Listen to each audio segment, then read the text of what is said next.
Olá, começa agora mais um programa Em Pauta aqui na TV Fevale. Dados divulgados recentemente mostram que o desemprego no país atinge hoje mais de 14 milhões de pessoas. Para falar sobre esse assunto bastante delicado, a gente recebe hoje a professora Lisiane Fonseca. Tudo bem, professora? Tudo Seja bem. bem-vinda ao Em Pauta de hoje. Eu que agradeço Falar o sobre convite. a gente agradece a sua presença aqui. Falar sobre esse assunto bem complicado no nosso momento atual do país. E eu queria começar tentando entender um pouco desse cenário atual. Para a gente contextualizar primeiro o que está acontecendo, a gente sabe que o país está passando por um momento super instável que já dura bastante tempo, se for levar em conta um cenário macro, né, tanto de tempo quanto do que está acontecendo mesmo, já dura bastante tempo essa instabilidade, que começa aí, a gente pode considerar aí já nas eleições de 2014, ali já começam alguns sinais, 2013 com os protestos, 2014, 2015, e aí parece que a coisa vai ficando cada vez mais instável. Aí se imaginava, a gente conversou bastante aqui no Em Pauta, inclusive, com analistas políticos, enfim, pessoas que enxergaram esse cenário e puderam fazer uma análise enquanto acontecia, e todo mundo tinha a esperança de que em 2017 pudesse pelo menos estabilizar um pouco, não melhorar, mas pelo menos estabilizar um pouco. É isso que está acontecendo ou a coisa ainda está muito instável e talvez até um pouco mais instável? Eu acredito que a gente ainda tem um cenário bastante instável, tá? Porque, na verdade, o que aconteceu? Nós vínhamos de um período em que a economia estava passando por uma série de desequilíbrios, né? Um aumento da inflação, mas também tendo algumas taxas de desemprego crescendo. Mas a partir do período de 2016, em que se teve inclusive, né, uma troca de governos e que se imaginou que algumas coisas pudessem se modificar, nós não conseguimos ver essa resposta do mercado. E parte da resposta do mercado não acontece justamente por conta da própria instabilidade política, que também afeta a estabilidade econômica. Andam juntos sempre? A senhora considera que anda muito junto? Muito próximos, tá? E, na verdade, o cenário econômico, o nível de independência dele da questão política é relativo, tá? Porque a diretriz macroeconômica, muitas vezes, ela está associada à proposta de gestão que se tem para a área econômica por parte do governo, né? Uma diretriz, vamos dizer assim. Se a gente for avaliar, por exemplo, um cenário em que o mercado consegue se descolar da questão política, seria um cenário em que a economia está andando com uma força própria tão grande que mesmo que se tivesse algum desequilíbrio dentro da área política, isso afetasse menos, né? Então, vamos pegar um cenário, pegando de 2014 para cá, para pegar o período, né, que tu trouxeste. Nós temos a economia internacional começando a ter uma retomada de crescimento a partir daquela crise de 2008, 2009, né? Então, se a gente tem uma alavancagem muito grande desse crescimento internacional, as empresas brasileiras muitas vezes começam a se mobilizar por conta desse movimento internacional, por exemplo, até via exportação, para pegar um dos cenários mais simples, né? Na medida em que a retomada internacional, ela também é mais lenta, ela está acontecendo, mas ela é mais lenta, nós não conseguimos nos atrelar a isso, né? O Brasil teve alguns períodos de crescimento em que nós fomos beneficiados por esse crescimento internacional. Hoje, se a gente olhar, por exemplo, a própria China, ela vem crescendo num ritmo menor do que ela vinha, né?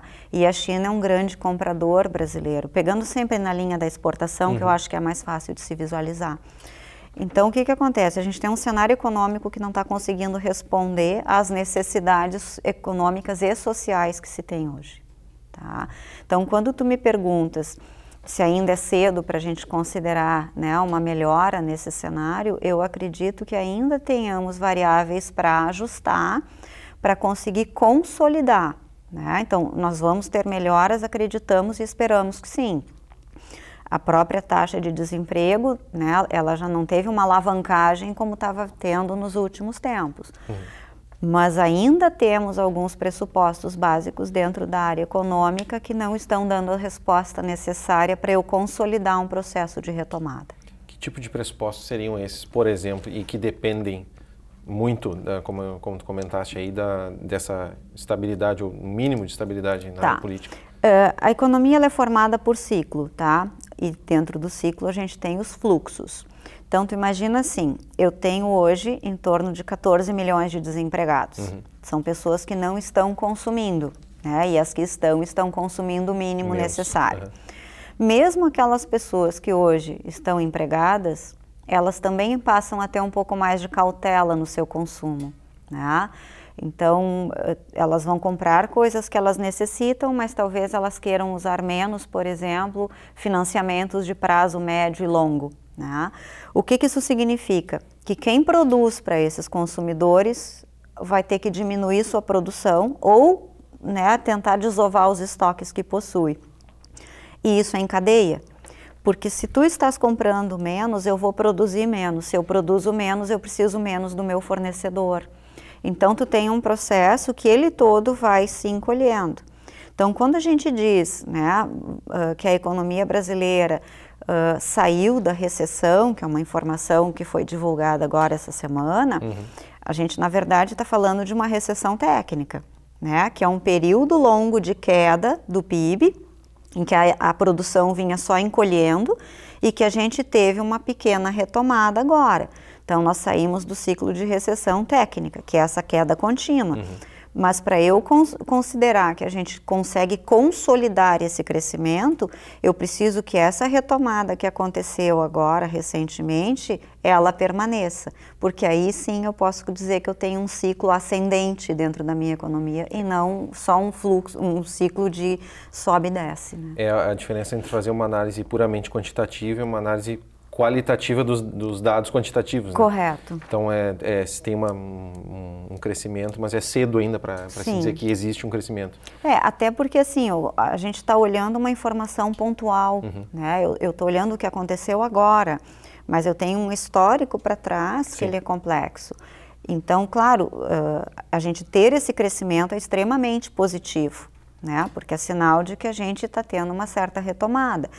Mas esse crescimento, ele também está vinculado a um pressuposto, né, dentro da produção econômica brasileira, que foi um bom resultado do setor primário, né, da área agrícola. Porque no ano passado e no ano anterior, a gente teve alguns comprometimentos, né, da produção por conta de problemas climáticos. Então, na verdade, como esse ano a gente não teve esse problema, né, ou pelo menos até o momento não se tinha esse problema, se teve safras excelentes, né, se teve um crescimento na produção agrícola e, por consequência, dos serviços vinculados a esta área, né? Mas se tu observar, por exemplo, dentro do setor industrial e do setor de serviços, eu não tive a mesma resposta. Por isso que a gente diz assim, é importante esse crescimento? Ele mobiliza outros segmentos? Sim. Mas ele só se consolida a partir do momento que aquele fluxo que a gente conversou, ele conseguir criar vida e andar, né? Ou seja, eu gerei produção, essa produção gerou emprego, o emprego gera renda, renda gera consumo e eu consigo sustentar isso por um período longo de tempo. Sim, o círculo vicioso torna-se virtuoso de novo. Perfeito. Exatamente. Esses 14 milhões de pessoas que estão hoje sem emprego, qual é a área dessas pessoas, principalmente? Qual é o setor que mais está sofrendo com essa questão de desemprego? Ou que fechou vagas, ou que, enfim, não está conseguindo realmente preencher as vagas?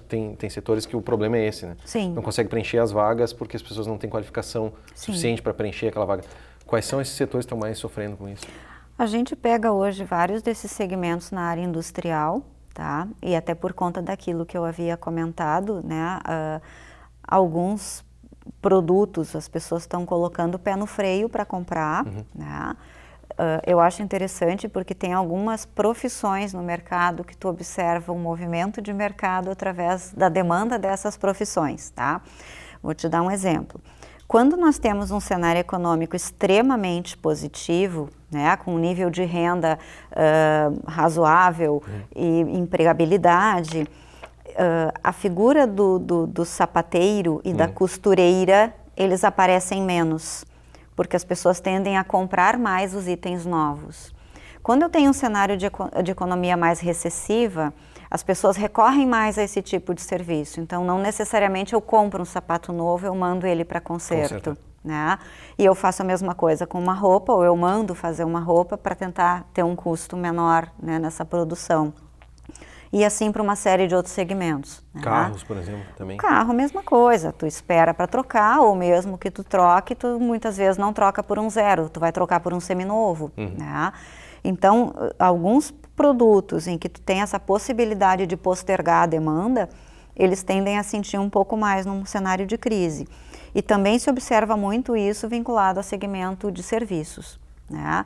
E aí, se a gente pensar em serviços, a gente pode avaliar, por exemplo, a demanda por serviços como gastronomia, que é um setor que está em ebulição, né? A gente sabe que ele é um setor que vem crescendo bastante ao longo dos últimos anos, mas o que acontece? As pessoas às vezes saem menos para jantar fora e vamos pegar uma situação que eu acho que é fácil de visualizar, tá? Às vezes tu chega no restaurante e tu vai dizer assim, mas o restaurante está cheio. Sim, mas num outro cenário talvez tu tivesse que esperar 3 mesas liberarem para tu conseguires entrar.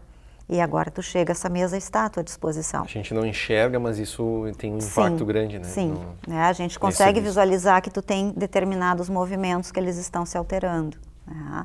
Então, de certa maneira, esses setores são os que são impactados primeiro. Né?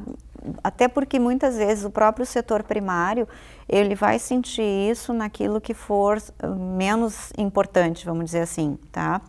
Então, por exemplo, as pessoas não vão deixar de comprar arroz e feijão, mas talvez comprem menos geleia. Tá? Então, é o tipo de escolha que esse consumidor vai fazer que vai impactar mais ou menos dentro de alguns segmentos dentro de cada setor. O que está um pouco fora da cesta básica ali, por exemplo, já fica prejudicado. Vou retomar essas e outras questões logo após nosso intervalo. A gente vai fazer um intervalinho rápido no nosso Em Pauta de hoje, que está discutindo a questão do desemprego no Brasil atualmente. Nós já voltamos.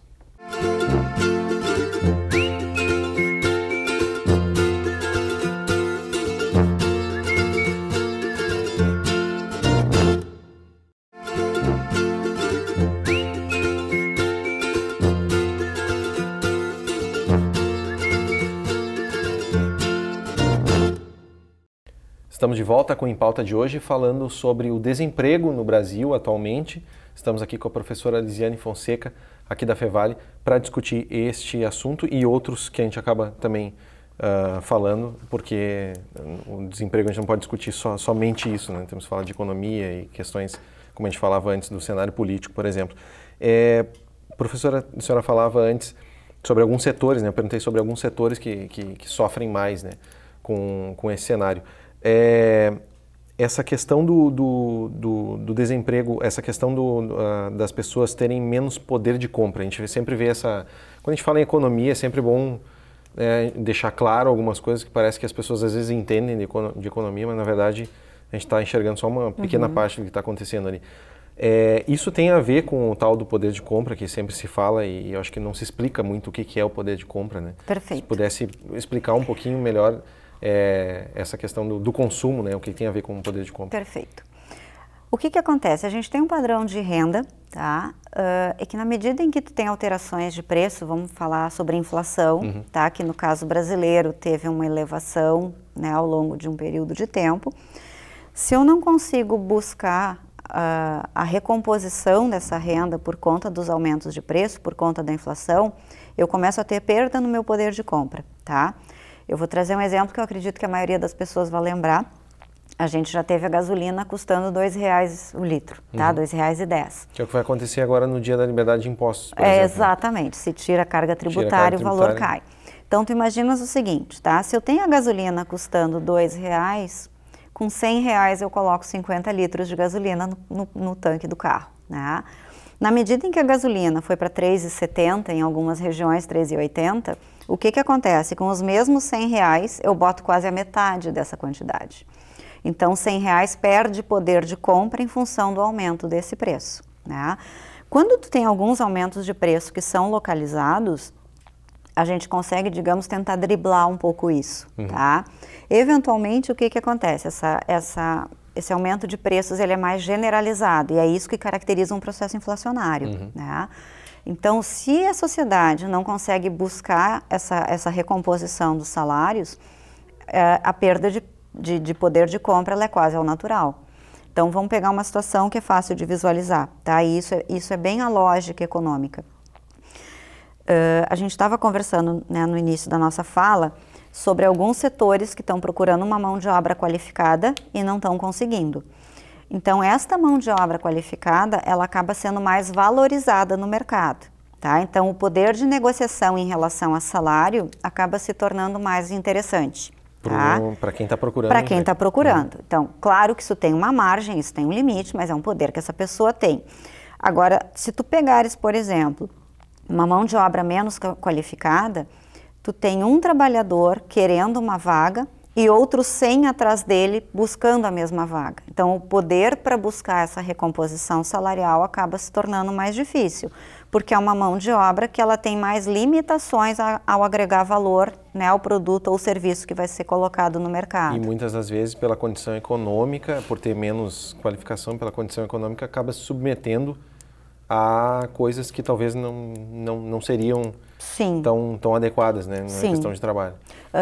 Para poder ter um emprego. Sim, a gente tem um exemplo recente disso, né, porque quando se teve aquele crescimento expressivo da construção civil, se gerou muito posto de emprego, né, por conta de uma mão de obra que é predominantemente braçal. Então, é uma mão de obra que muitas vezes tem conhecimento da função, mas ela aprendeu isso trabalhando, né? Não, então, uma qualificação formal. Exato, ela não necessariamente fez um curso, né, para aquilo. Mas é uma mão de obra que, à medida que a construção civil não tenha o mesmo fluxo de absorção de trabalhadores, quando ela volta para o mercado de trabalho para buscar emprego, ela tem mais limitações para conseguir se recolocar, justamente por conta da falta de qualificação, né? Porque a mão de obra que tem qualificação, que ela tem uma formação, muitas vezes isso acaba abrindo um leque de opções para ela, né? Então, vamos pensar assim, vamos pegar na questão do jornalismo, por exemplo. Tu pode atuar num veículo de mídia, tu pode ser o assessor de uma empresa na área de comunicação, né? Tu pode ter a tua própria empresa para produzir uma mídia, né, própria, tua, enfim, mas a tua mão de obra tem qualificação para tu procurar essas alternativas. O ensino formal abre esse leque, né? Uma mão de obra menos qualificada, ela acaba tendo mais restrições, né? E, de certa forma, isso é uma das razões que a gente fala tanto na importância de se investir em educação e formação, né? Então, claro, a gente sabe que hoje, né, o ingresso num curso superior ele é extremamente importante. Cursos de formação técnica e tecnólogos também trazem essa possibilidade, né? Mas muitas pessoas acabam, às vezes, abrindo mão desse ensino mais formal, vamos colocar assim, por conta, às vezes, de um cenário econômico e a condição socioeconômica dela, né? Ela tem que trabalhar para pagar as suas contas e ela não enxerga como ela vai conseguir investir tempo e, às vezes, recurso financeiro, né, se qualificando. Por isso que a gente precisa reverter esse ciclo vicioso num ciclo virtuoso, que é para a economia conseguir dar sustentação para esse processo, né? A respeito disso, justamente, seria a minha próxima pergunta. O que se faria para se quebrar esse ciclo? Esse círculo, no caso, por exemplo, esse exemplo é perfeito. A pessoa quer se qualificar, a pessoa quer, às vezes, retomar o ensino formal que ela teve que interromper, mas ela não consegue simplesmente porque ela não consegue pagar. E aí, ao mesmo tempo, as instituições de ensino também começam a entrar em crise porque estão com menos alunos, enfim, e aí parece uma bola de neve, né? Que parece que é o que a gente está passando agora, né? Principalmente nos últimos 2 anos. E aí, se discutindo também, a gente pode até comentar isso, se a senhora achar adequado, uma questão de reforma do ensino, enfim, que acaba também entrando nesses pormenores, né? Enfim, parece que é difícil da gente enxergar, às vezes, onde é que se pode quebrar essa... Bom, a gente está vindo nisso aqui, vamos quebrar isso aqui, vamos desviar aqui e voltar a um ciclo, a uma ascendente, né, digamos assim. Eu vou te dizer que talvez eu chova um pouco no molhado, tá? Mas assim, se a gente for pensar no cenário que nós temos hoje, tá? A gente não tem muito como escapar de colocar o setor público dentro desse processo, tá? E aí nós estamos falando de financiamento estudantil, de bolsas e processos desse tipo, né? que é uma coisa que existe em outros países. Essa retomada. Exatamente. Né? E a gente visualiza isso, por exemplo, no ingresso de alunos através de ProUni. Né? Que quando... Para isso, desculpa interromper, para isso seria necessário um certo investimento. Sim. Não só de tempo, trabalho, mas também financeiro, né? Sim. Tá? E aí Mas aí o que acontece? Por isso que eu comento assim, ó, a gente precisa ter essa mobilidade dentro do setor público, né? A gente precisa sim qualificar a educação brasileira, né? E quando eu falo em qualificar, eu estou falando em dar de fato condições para que as instituições de educação cumpram o seu papel de fato, tá? Então, se tu pegares, por exemplo, o próprio ensino fundamental e ensino médio, as escolas particulares têm uma infraestrutura muito boa, né, para fazer essa qualificação, inclusive com uma série de projetos interessantes, mas se tu pegar a educação pública, já há bastante tempo nós acompanhamos a precariedade com que algumas ações são desenvolvidas. Tá? Eu vou te dar um exemplo de uma experiência própria minha. A minha formação básica, ela é de escola pública. Uma escola pública que me levou a teatro, que me levou a ouvir a orquestra sinfônica tocando e que me levava para projetos e passeios que tinham um objetivo final. Hoje, o recurso para isso ele é mais limitado, né? A questão de ter o dinheiro para botar as crianças dentro de um transporte, levar até um teatro, por parte do governo é limitada e por parte das famílias também acaba sendo. Então, o que acontece? Muitas vezes se tira essa experiência. Né? E aí, por conta dessa educação precária, ela vai indo meio que de arrasto. Então, por exemplo, cursos de formação técnica. Né? Porque na medida em que o indivíduo tem uma formação, vamos pensar em ensino médio, tá? Em que ele tem uma formação técnica, o que isso faz? Ele abre uma possibilidade de trabalho para ele. Se ele está trabalhando, vamos imaginar que ele trabalhe durante o dia, talvez ele consiga estudar à noite. Né? Então, acho que o principal é esse investimento na educação básica, para que a pessoa entenda a importância daquilo, né? Todos os horizontes que isso vão abrir para ela, em termos de formação pessoal e também, né, na própria formação profissional do indivíduo. Porque na medida em que tu vai para uma escola que não tem livro suficiente, que não tem acesso à internet, né? Por mais que os professores se esforcem e criem dinâmicas e atividades, muitas vezes o aluno não consegue fazer a relação do que ele está aprendendo com a realidade onde ele vai atuar. Né? Eu sempre brinco com os alunos na disciplina de economia que enquanto eles tiverem que fazer conta com laranjas e bananas não vai fazer muito sentido, porque quando ele chega na universidade, a discussão que eu tenho com ele é qual é o preço e quanto tu paga por isso, né? Qual quantidade tu vai adquirir, e para ele faz muito mais sentido esta relação do que aquela inicial, né? Então acho que para a gente conseguir romper isso é um tempo. Tá? É o tempo de conseguir fazer esta virada no olhar que se tem sobre a educação, no profissional que a gente quer formar, e nós formamos bons profissionais. Tá? O Brasil ele é referência em vários segmentos de formação profissional, mas o que acaba acontecendo? Isso não consegue pegar um grupo significativo da sociedade. São ações mais isoladas. Exato. Né? Tu acaba tendo alguns grupos que conseguem ter acesso, ou porque são esses alunos que têm a condição financeira, ou porque são aqueles alunos que normalmente têm um desempenho excelente e que eles querem ir adiante e acabam, né, tentando encontrar os caminhos para fazer isso. E tem os incentivos suficientes, né? E tem os incentivos suficientes. Né? Porque, só para a gente, né, comentar, não é incomum, por exemplo, tu pegar um aluno que termina o ensino médio, quando ele termina o ensino médio, porque muitas vezes isso já é no ensino fundamental, e ele para de estudar porque ele precisa trabalhar para ajudar na renda da família. Né? Então, os horizontes dele vão ficando mais limitados. Tá? E aí, muitas vezes, o pensar num curso superior parece para ele uma coisa muito distante. Muito distante. Né? Porque a figura que ele tem é de que a universidade, se ela não é pública, ela é uma coisa cara. Tá? E a questão de preço, eu sempre comento que ela é muito relativa, né? Tu tem que analisar a relação custo-benefício. Tu vai fazer um investimento? Vai. né? Tu vai ter uma mensalidade? Vai. Mas o quanto isso vai te agregar? Porque nós temos estudos hoje, a gente tem estatísticas que mostram que esta evolução na formação profissional, ela agrega renda ao indivíduo, né? Então, não tê-la é um limitador. Na medida em que a pessoa vai se qualificando, tu consegue mudar também o cenário econômico.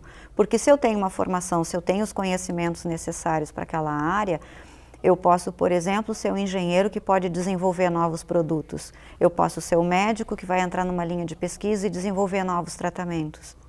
E na medida em que esse grupo é muito pequeno, os esforços acabam ficando mais limitados, porque eu tenho menos pessoas para produzir, para empreender e para serem criativas naquilo que cada uma delas teria potencial. A importância da ciência e tecnologia também, o Exato. desenvolvimento da pesquisa e tal. Professora, muito obrigado pela tua presença aqui hoje no nosso Em Pauta. Obrigado pelos esclarecimentos, seja sempre bem-vinda para a gente conversar a respeito. Muito obrigada, eu que agradeço. Nosso Em Pauta de hoje, então, fica por aqui. Você pode acompanhar este e outros programas pelo nosso YouTube, youtube.com/TV Fevale, e também novidades a respeito da nossa programação no facebook.com/TV Fevale. Na semana que vem, nós voltamos. Até mais.